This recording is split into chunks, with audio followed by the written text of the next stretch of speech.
Saya sudah kehilangan segalanya, keperawanan, anak dan martabat. cpnn.com, Pontianak. Seorang wanita di Kalimantan Barat sedang mencari keadilan dengan mengadukan nasibnya kepada Komisi Pengawasan dan Perlindungan Anak Daerah, KPPAD, Kalbar.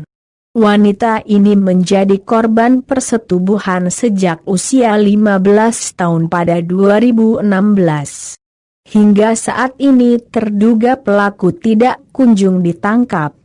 Masih menghirup udara bebas.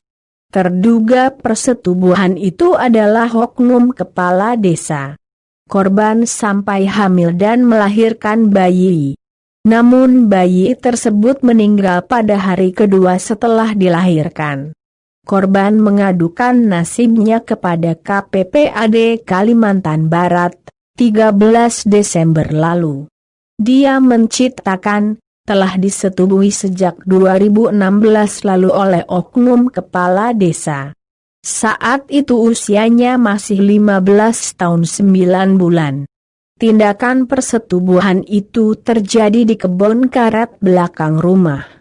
Korban menuturkan, sebelum melakukan perbuatannya pelaku mengancam dengan berkata dirinya adalah tuan tanah dan meminta untuk tidak membocorkan perbuatannya. Jika sampai ada yang mengetahui, maka orang tua dan keluarga besar korban akan dihabisi. Korban mengatakan, karena takut ia tidak berani menolak hingga persetubuhan itu terjadi. Hingga perbuatan itu dilakukan si pelaku lebih dari 5 kali. Saat hamil, saya masih diminta pelaku untuk melayaninya. Perbuatan itu 3 kali dilakukan pelaku, ungkap korban. Bahkan, ketika hadir di acara ulang tahun adik korban, pelaku yang sebelumnya sudah tidak bisa dihubungi, pada pertemuan itu datang meminta dirinya untuk melayaninya lagi. Saat itu pelaku minta agar anak dalam kandungan saya digugurkan. Bahkan ia datang ke rumah membawakan obat dengan minuman soda, memaksa saya meminumnya. Saya dipaksa minum obat dan air soda selama 1 bulan. Bahkan saya hampir kelebihan dosis karena menelan 5 pil obat dicampur air soda. Bahkan saya disuruh makan nanas bakar dicampur kapur sirih, tetapi upaya pelaku tetap tidak membuahkan hasil, kata korban. Dia melanjutkan, pada 29 September, pelaku memintanya untuk meninggalkan tempatnya. Di tempat pelarian ia mengalami pendarahan akibat upaya aborsi yang terus dilakukan pekaku. Pada 27 Oktober 2018, pada usia kandungan baru 6 bulan, ia melahirkan bayi yang dikandungnya. Namun bayi meninggal pada keesokan harinya. Selama 3 hari saya menangis, tidak bisa tidur, rasanya ingin mati. Saya bahkan berniat bunuh diri. Melihat kondisi itu, pada 31 Oktober oleh kakak saya diminta untuk pulang ke rumah orang tua di kampung, cerita korban. Dia mengenang lagi, ketika sudah berada di rumah, ia merasa ketakutan karena pelaku sering datang meski tidak sampai masuk ke rumah. Saya depresi, tuturnya. Korban menerangkan, karena orang tua sudah tidak tahan melihat keadaan dirinya, dilakukanlah pertemuan keluarga besar untuk mencari solusi. Dari pertemuan itu, ia diminta untuk meninggalkan kampung dan kasus dilaporkan kepada pihak kepolisian. Korban menuturkan, setelah berkonsultasi, pada 18 Maret 2019 kasus tersebut dilaporkan ke Polda Kalbar. Dalam perjalanan laporan itu, berbagai intimidasi dilakukan pelaku dengan maksud agar laporan itu dicabut. Dengan berbagai pertimbangan untuk keselamatan keluarga besar, pada Oktober 2019 laporan itu dicabut dan pelaku berjanji akan memberi tali asih sebesar Rp500 juta. Dan saat itu pelaku hanya memberikan uang biaya penguburan anak. Saya sudah kehilangan segalanya, keperawanan, anak dan martabat. Saya dan keluarga besar harus menanggung penghinaan. Dengan segala kerendahan hati saya meminta kebenaran diungkap.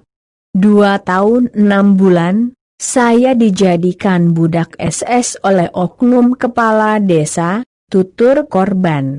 Komisioner Bidang Kejahatan Seksual KPPAD Kalbar, Nani Wirdayani, membenarkan jika pihaknya telah menerima pengaduan dari keluarga dan atas kasus persetubuhan terhadap anak. Nani menerangkan, kasus tersebut terjadi ketika korban berusia 15 tahun 9 bulan. Saat ini yang bersangkutan sudah berusia 20 tahun. Nani mengatakan, korban mengaku jika dirinya disetubuhi oleh oknum kepala desa. Dan persetubuhan itu terjadi lebih dari 2 tahun lamanya.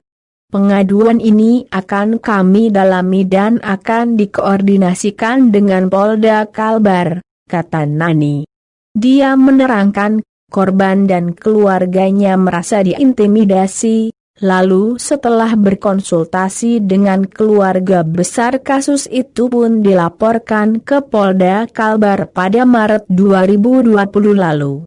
Ketika proses hukum sedang berjalan, ternyata ada pihak-pihak yang meminta korban untuk mencabut laporan.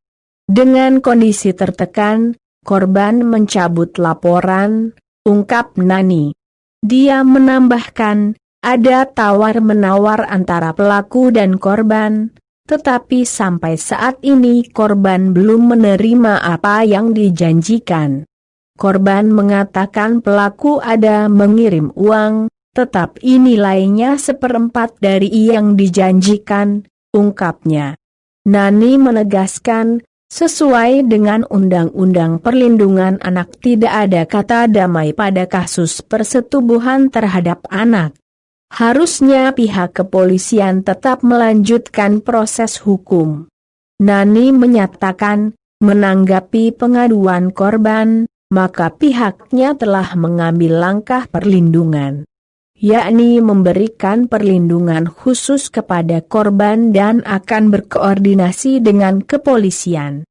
Ketua Lembaga Perlindungan Anak, LPA, Kalbar, R. Husnan, mengatakan, perdamaian dalam kasus kejahatan seksual terhadap anak sah-sah saja dilakukan. Namun hal itu tidak menggugurkan perbuatan melanggar hukum. Husnan menegaskan, adapun kesepakatan damai antara pelaku dan korban dan pencabutan laporan tidaklah berpengaruh pada proses hukum. Polisi harus tetap menjalankan proses hukum sebagaimana mestinya, kata Husnan. Dia menyatakan, kasus persetubuhan yang dialami korban murni pidana bukan delik aduan, yang ketika berdamai menggugurkan pidananya.